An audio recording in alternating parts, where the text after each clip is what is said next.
Welcome to Out of the Question, a podcast that looks behind some common questions and uncovers the question behind the question while providing real solutions for biblical world and life view. Your host is Andrea Schwartz, a teacher and mentor and founder of the Chalcedon Teacher Training Institute. God's laws are not suggestions. They are commandments. Thus, for any individual or society that desires to be blessed by God, following his law word is not optional. This is also true for civil government. God's law requires swift justice, and the case laws of the Bible are in place to clarify how various offenses should be dealt with. There was a system in place that's chronicled in the Old Testament where people could go and plead their case and be given refuge until the circumstances of the offense, usually a capital one, could be investigated. The Bible laid out the penalties if the person was found guilty. The prison system that is in place today is not something the Bible sanctions. Yet, prisons exist, and often they house people who have committed crimes worthy of death. In a society that doesn't follow biblical guidelines, does the church have a necessary role? Today, I have with me Dave Bush, who is the pastor at Oak Hill Presbyterian Church in Sonora, California. He also has a ministry to inmates at a prison close to where he lives.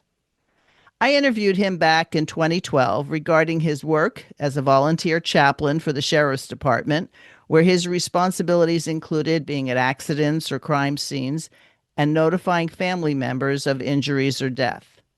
At the time, he also had a prison ministry.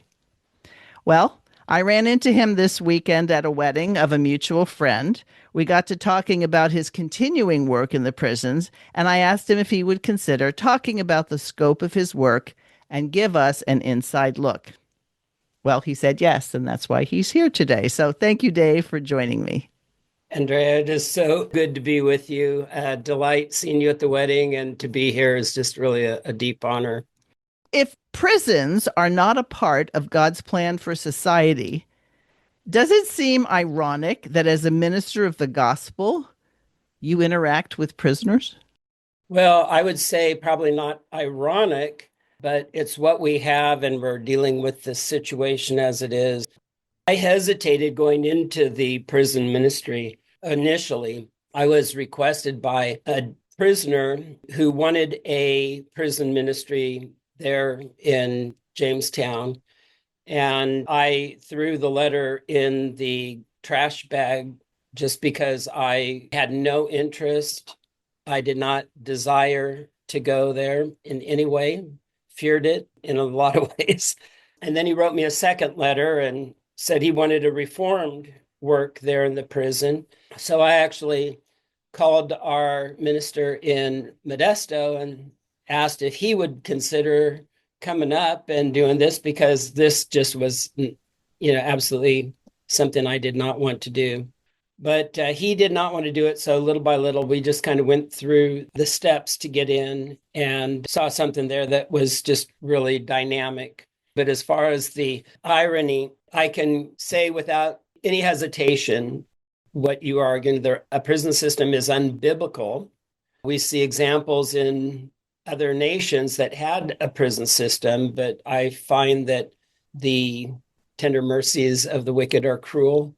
And what we do to prisoners is unjust in a lot of ways because it trains them in their evil. It adds financial burden to law-abiding citizens that is unjust.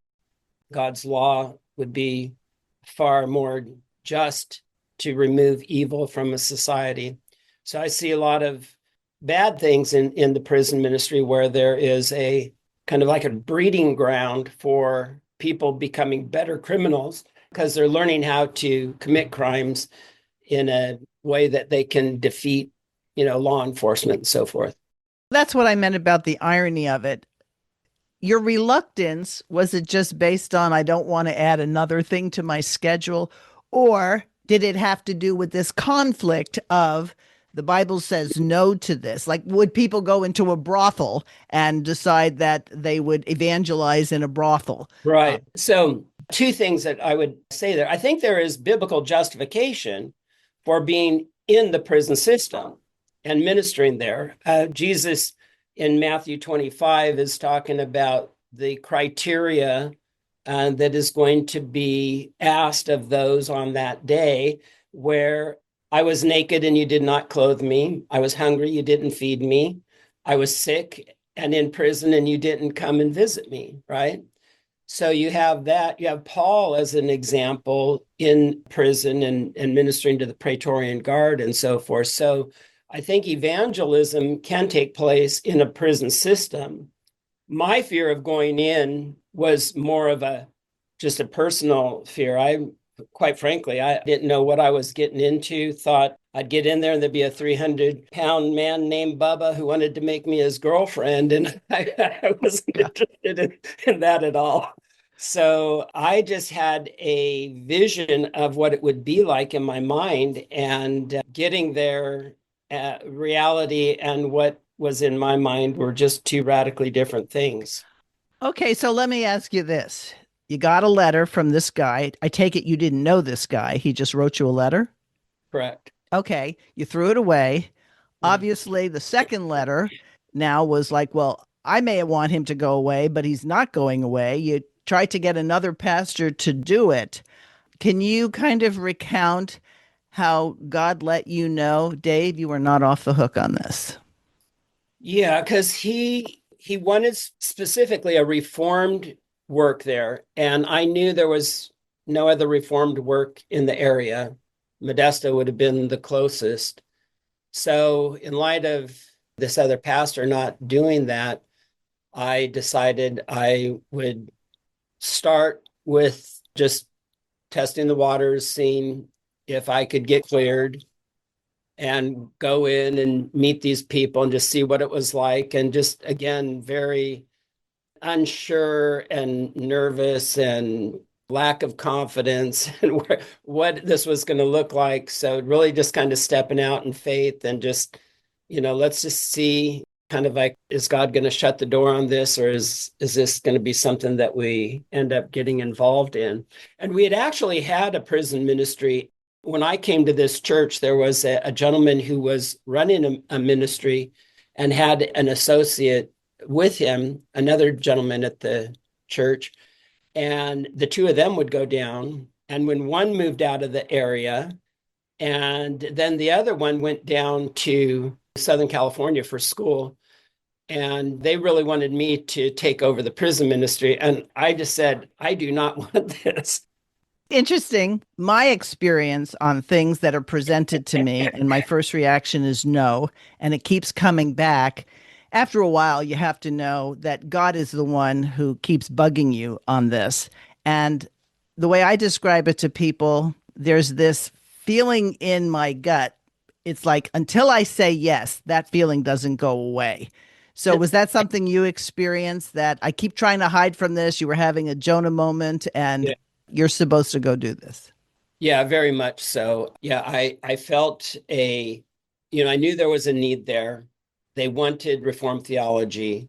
I really believe this is truth and there's nothing more precious. And so I have nowhere to go. I'm painted into a corner. There's no one else who's going to do this. So I'm just step into this. But did you first check with your family and say, are you okay with this? No. I checked with my elders. I see. Okay. Yeah, we looked at it as, do we want to step into this? And one of the elders actually got cleared with me. So the two of us got cleared at the same time. Tell me what that involves. What does it mean, getting cleared? Yeah, you have to go in and you make an application for being a volunteer. There's some training that the prison does. You have to go through a DOJ background check, and that takes a while.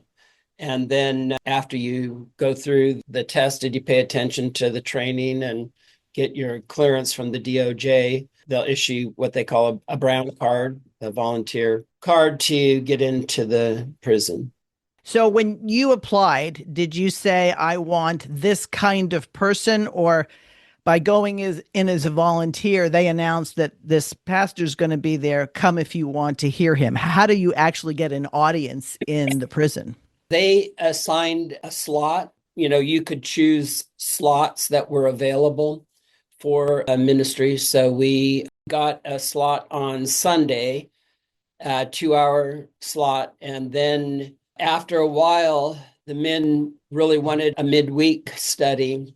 So we started a Christian worldview study midweek. So we're actually out there 2 days a week now. So Sunday, and what's the other day? On Thursdays right now. And it's not compulsory that people have to show up to your study. How do they usually end up in the study? They get what they call ducats. So they sign up for that particular class. And it's really sad because the religious services, they don't get any time off or credit for time off of their sentence. If they go to any other education, they get time off, but not for the religious services. If you look objectively at the recidivism rate of those that are in religious services, the recidivism rate is like 1/10 of the normal population.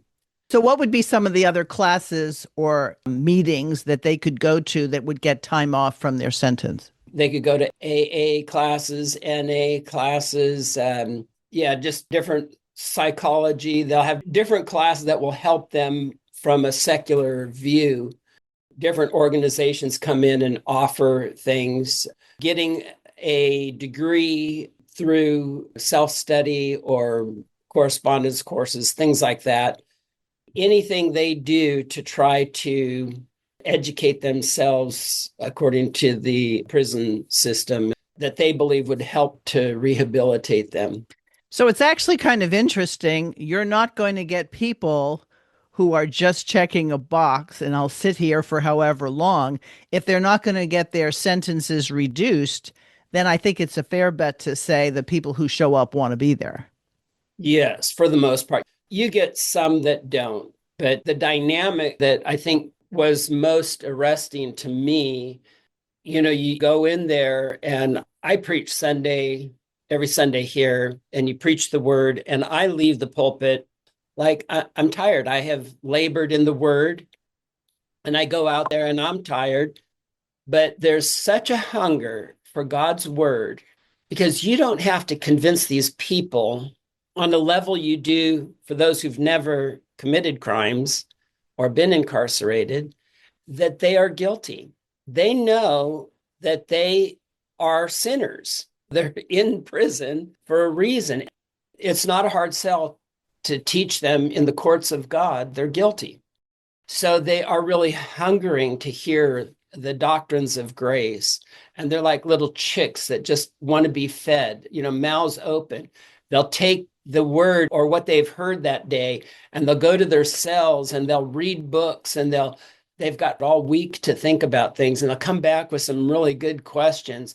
But you get just so invigorated there because you really feel the word is penetrating on a level that it just doesn't seem to hit people outside. Right. You literally have a captive audience, right? Yeah. But more than that, I appreciate the fact when you said these people know they're sinners, they've committed crimes. Well, the truth is all have sinned. Correct. And how many people really appreciate that unbelief is a sin? So they go around thinking they're not a criminal. Yeah. But in actual fact, if you're denying the most obvious truth there is, you're in a state of crime, whether or not the civil government is the one sanctioned to deal with it. Yeah. Now, I imagine there are other Christian ministries at this prison. Yes. Is it a competition? Do you find that other ministries are going like, why are you here? We already have this covered. There is a Muslim group, and there's a bit of a resistance from the staff that's overseeing that group that wants to kind of make sure that Christians don't get a foothold. So there's kind of a little bit of a resistance there. But the volunteer groups that come in, I think for the most part, they're friendly. They see you're a volunteer, there's a commonality, so we're kind of all laboring together. It's pretty sad because you really do see that the cults are pretty active in this. And, there's some broad evangelical churches that are there, charismatic. So you kind of see the whole gamut. Catholic Church has representatives that go out there. So we're a reformed work. So is there some threshold of attendance? Like if you come in and every week you get two people, will the prison say, you know what, this isn't working? You need to have a minimum of so many. Do they work like that? No, as long as you're willing to come out, the time is yours, the slot is yours. If you're willing to come out, it's not like you need a minimum amount. On the Christian worldview, we've had at the height of things probably 20 in attendance.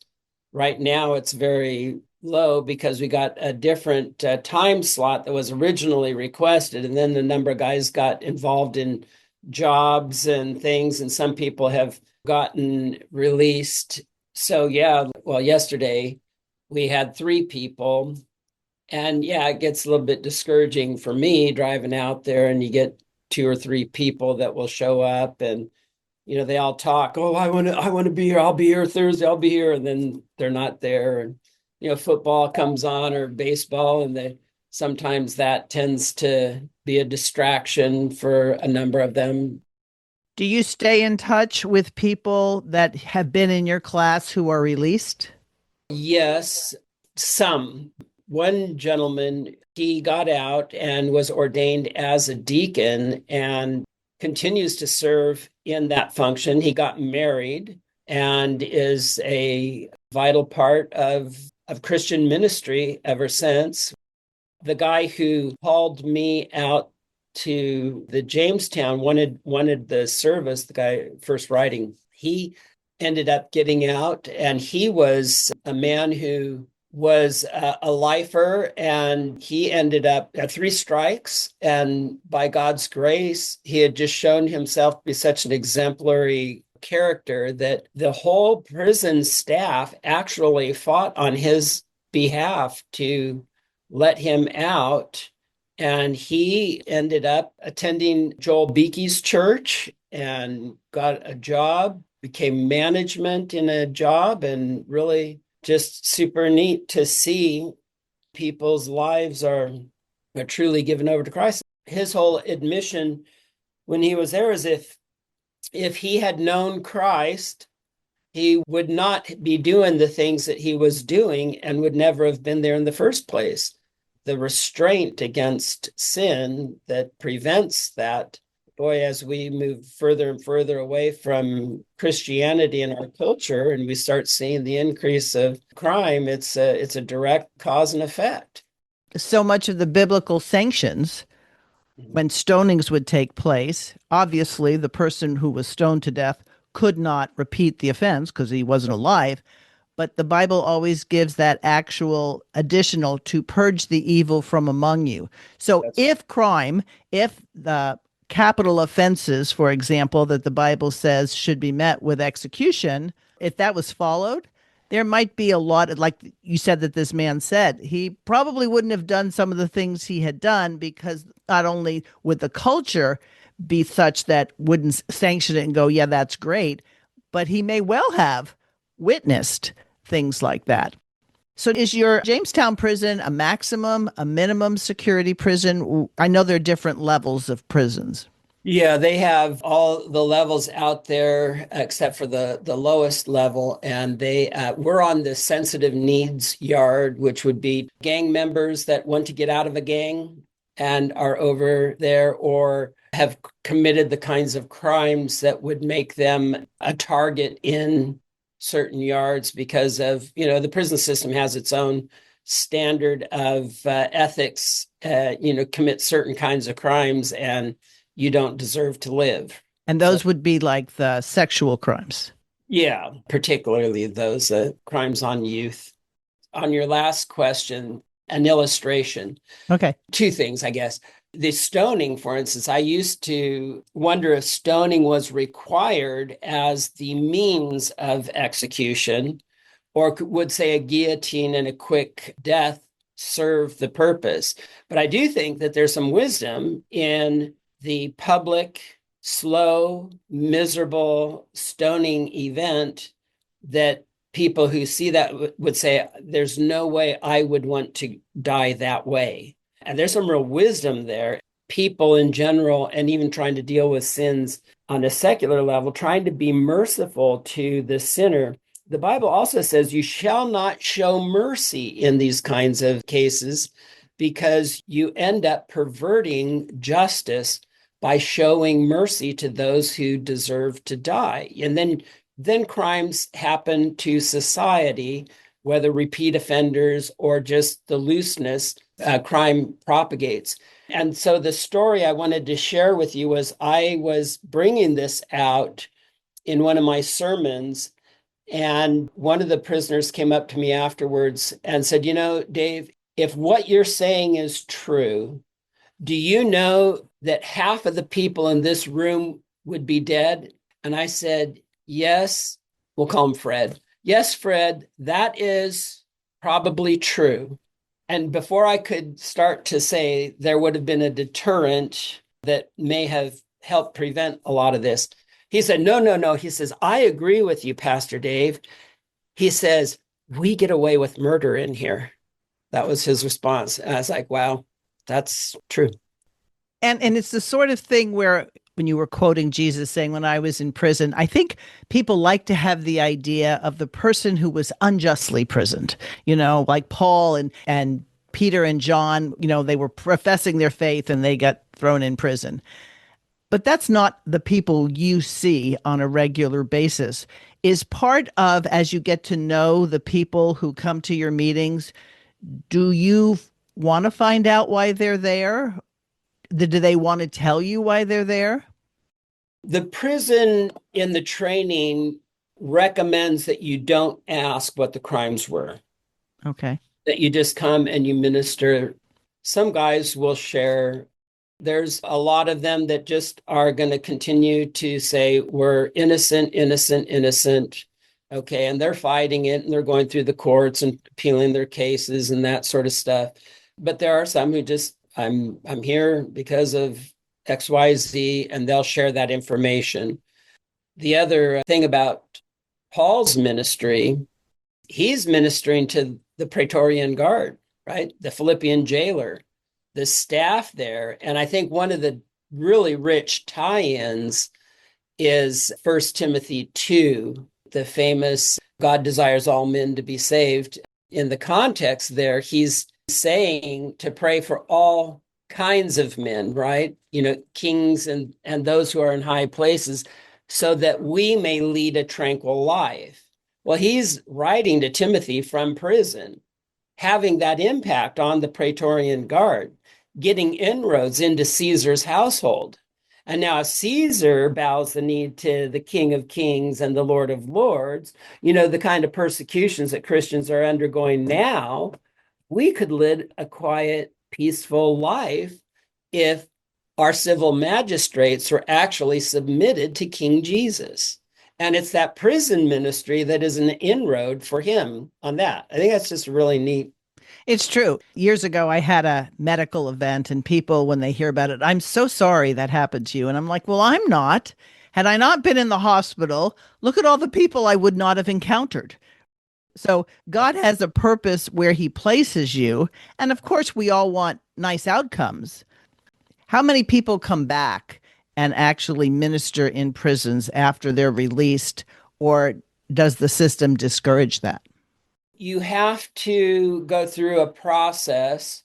There is a gentleman who actually was joining us when I would go out on Sundays. He would come along. He goes to a different church. He's from Broad Evangelical Baptist Church in the area. He was a kind of like a Hell's Angel kind of a guy, motorcycles. I don't know if he was in the Hell's Angels particularly, but it was a very, very aggressive motorcycle gang that he was running with, drugs and, the whole thing, leading a very, very bad life, got arrested, did time in jail, became a believer, got out. His life is cleaned up. And now he goes in and he right now has the longest running volunteer program at the prison in Jamestown. The Wow. volunteer. He's been over 30 years now in that prison. I think we're at about 17. That was one of the questions I was going to ask you because when we talked, it was 2012 that I interviewed you last. Have you noticed the makeup of the prisons are different sorts of offenses that got people there? Are people harder? Is it just pretty much the same as when you started? Well, you get different people, and the numbers are not so big that you really can see anything. They're just different sort of personalities and so forth. I guess I don't notice anything dramatic. So it's pretty much the same. Yeah, I see a lot of guys with tattoos all over their faces and arms and everything, and whole bodies tattooed up. But the prison offers free tattoo removal.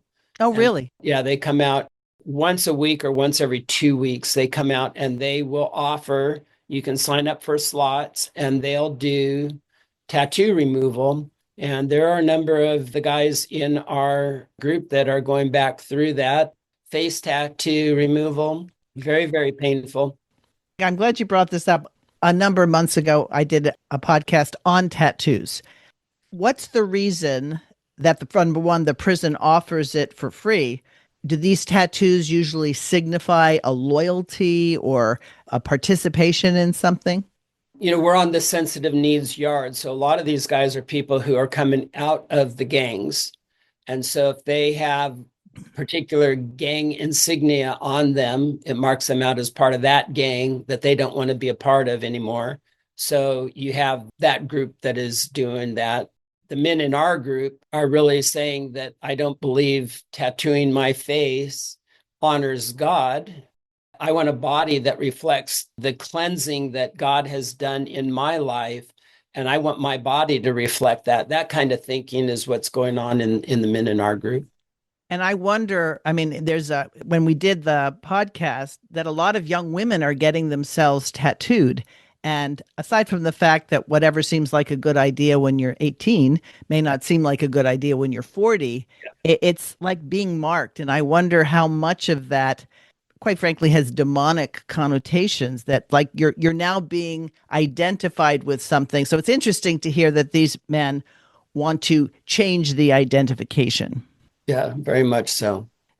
When you're preaching, and I'm guessing after a while you pretty much know who you're talking to, or you can guess who you're talking to.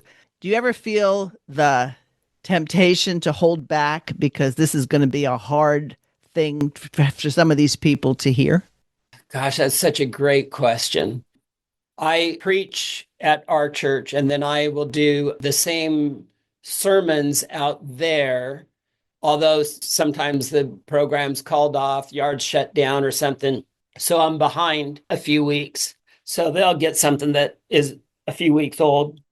But when I'm preparing that, I really don't often have the prison ministry in mind when I preach. I'm looking, I feel like I'm looking at the text so close, and I'm just trying to understand, what does this text teach? And how can I communicate what the text teaches? And I honestly don't really try to think about who I'm preaching this to. I really fear getting into the pulpit, knowing I'm under a stricter judgment, and mishandling God's word is something I'm not interested in. So I am trying to, the best of my knowledge, tell the people what this text means and make some applications about it. So I don't fear the men there. I say what I believe this text to be saying. And sometimes I have to say, now that may be hard for you to hear, but this is what your God has communicated to you.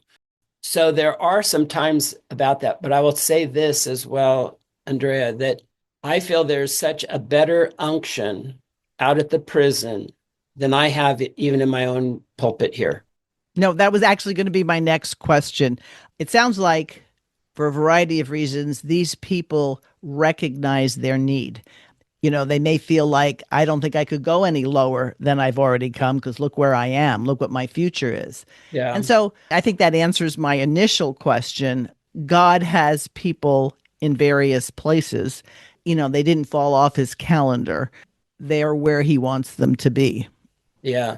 In fact, when we were at the wedding, between the ceremony and the reception, that break we had, I got a call from a prisoner who was transferred from the Jamestown prison to another prison and has been gone for probably 4 or 5 years now. And he called me. It looks like he's going to get out in about a year, but he is just over and over and over saying how thankful he was for hearing Christ in our ministry, how his life had changed, and that everything is different. Everything is just, it's hard, but he doesn't want to mess this up. He wants to know, he's trying right now to find a church that will commit to allowing him to go there. He's trying to pave the way that, look, I'm getting out, and you can anticipate me coming to your church when I get out because I'll be in that area. But I want to be under Reformed teaching, and I want a pastor who's going to minister to me. So he was really trying to work that avenue out. It was just really exciting. So that brings me to a very sensitive question, only in as much as we can discuss the failure of civil government to follow God's law. But quite frankly, if the people demanded God's law to be followed, then the people in civil government would reflect that. So we don't really have a society that's all for everybody getting reformed or everybody coming to, because people like their sins. And as long as you don't acknowledge them, that's where antinomianism is so bad, is that, well, some things we'll just call them infractions, mistakes, shortcomings. The Bible calls them sins. So as one of your students mentioned to you, you look around this room, Pastor Dave, and if God's law was being followed, half of us wouldn't be here. But God's law isn't being followed, and some of these people are now being released. And let's go right into the realm of sex offenders, because it sounds like they're among the people that you minister to. Correct. So someone, according to God's law, should be dead, but they're not. The civil government says, you did your time. You're now released. They're sort of in a demilitarized zone. They live in this zone, whether or not they can get a job because you were past incarcerated. They want to show up at a church and you have all the people with young children concerned. Quite frankly, I'm sure a lot of people just want them to go away. But where do they go? They actually have received the Holy Spirit. Is anybody addressing the people who come out and now have to, this is really not unlike women who've had abortions. They committed murder. They shouldn't be alive, but they are alive. A lot of them come to faith and they work very diligently to promote the idea of don't kill your child. But do you think that the church in general even knows how to deal with such people? In the main, no. But I would say if you have somebody who, let's say, is a pedophile, goes in, does his time, gets out, he's not going to go to church if he doesn't know Christ. If they come to Christ in prison and want to go to a church, okay, we have to be careful, wise, but also trusting and live by faith. We have the tools to deal with something if it gets out of control. Doug Wilson had a situation up at his church, right? How does a pastor know what's going to happen in the future? You don't know that, but at the same time, you think of the things that Paul was forgiven of. If you just say, hey, look, we don't minister to anybody who's been in prison, Paul could never enter a church. So we have to be careful and just recognize that the human heart is what it is, but God is in the business of changing hearts.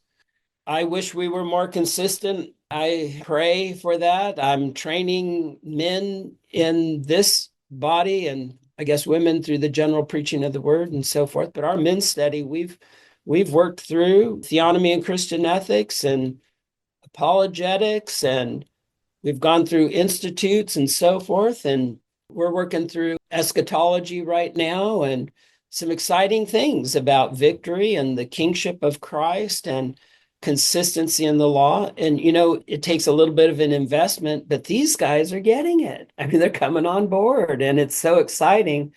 We're in the minority, right? Right. You and I are a rare breed.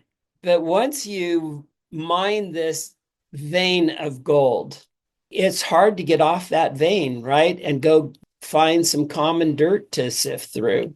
This is precious, precious stuff.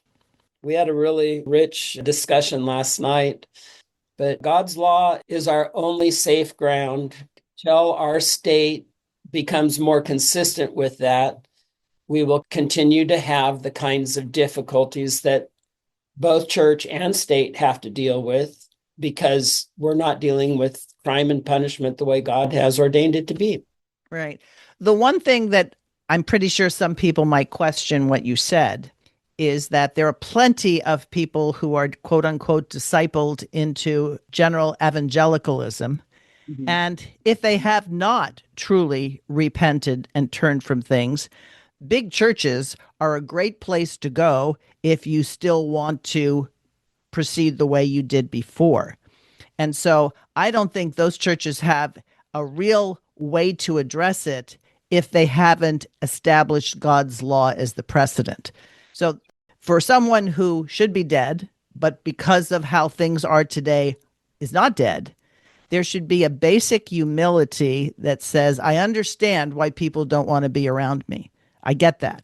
And I would hope that there would be more people who were ready to minister to these folks because, on the one hand, the government says they did their time, they made up for their crime. Well, the Bible doesn't say you can make up for rape, make up for murder, and stuff like that.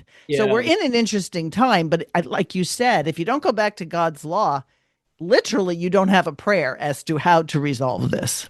Yeah. The other thing I would say is that I think just the way we've been talking today, I would want to qualify that everyone who commits, say, a capital crime, adultery, incest, it might be murder, the qualifier is after a properly adjudicated court case, that God does allow people to get away with sins.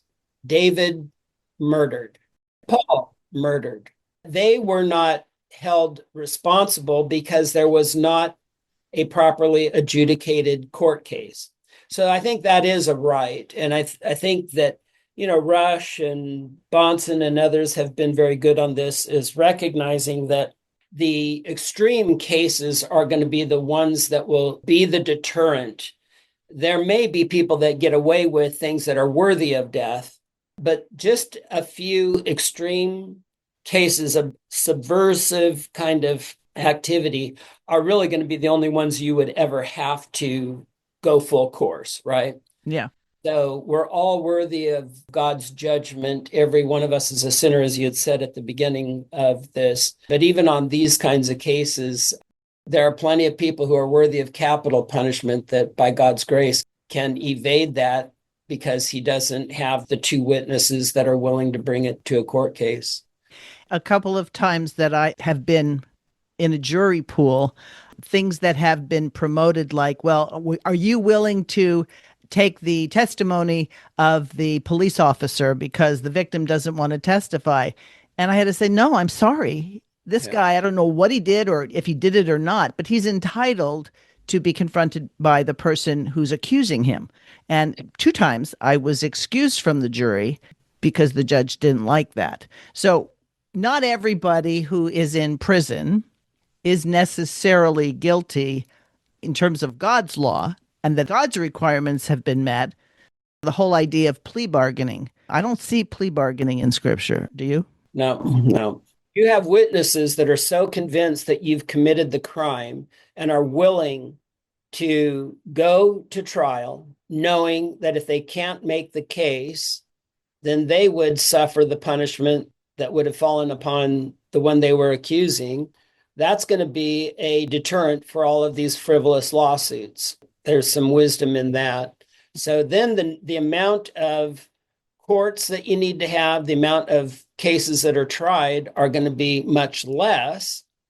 But if you bring the penal sanctions to bear, you're going to then have a deterrent factor that will be what keeps the sin from propagating. And that's something that we're just immune to in our own culture. It's just awful. I mentioned the tender mercies of The wicked are cruel, yes. Do you ever have people, guards, administrators interested in coming to your classes? Do you ever have people say, could you do a class for us? No, typically they don't get involved. There's a real immunity, it seems, to having anything to do with the prisoners. It's kind of like an us versus them, the guards versus the inmates. There's really a derogatory sort of just talking down, convict, get out of the way, convict, do this, convict. There are a couple of Christian guards and stuff, and you can really tell them they're different, but most of them, it's kind of state. They just walk with the slowest walk possible to unlock the chapel for you. They aren't interested in being in there with inmates. Particularly if it's one person and you got 20 or 30 or 40 inmates at church, they're not interested in being in that room unless they got to come in and look for somebody or make some kind of an announcement. But there was one occasion where a woman guard that one of the inmates had been friends with her and they were Christians, and he had recommended that she come and talk to me. And we had a wonderful conversation, but it was obvious that she was very, very charismatic and she was premillennial, dispensational, all of this stuff that's coming. This is telling us that Jesus is coming soon. And I'm trying to tell her, well, there's another way to look at this. Right. And let's ratchet it back a little bit. Let's look at a few things. And it was a whole new paradigm, and it was just too much for one conversation. Encounter, yeah. Really, yeah. So is the prison in Jamestown a men's prison? Yes. Are there female guards in a men's prison? Yes. Does that create problems? Yes. In fact, I think it may be a year ago, roughly, there was a prisoner.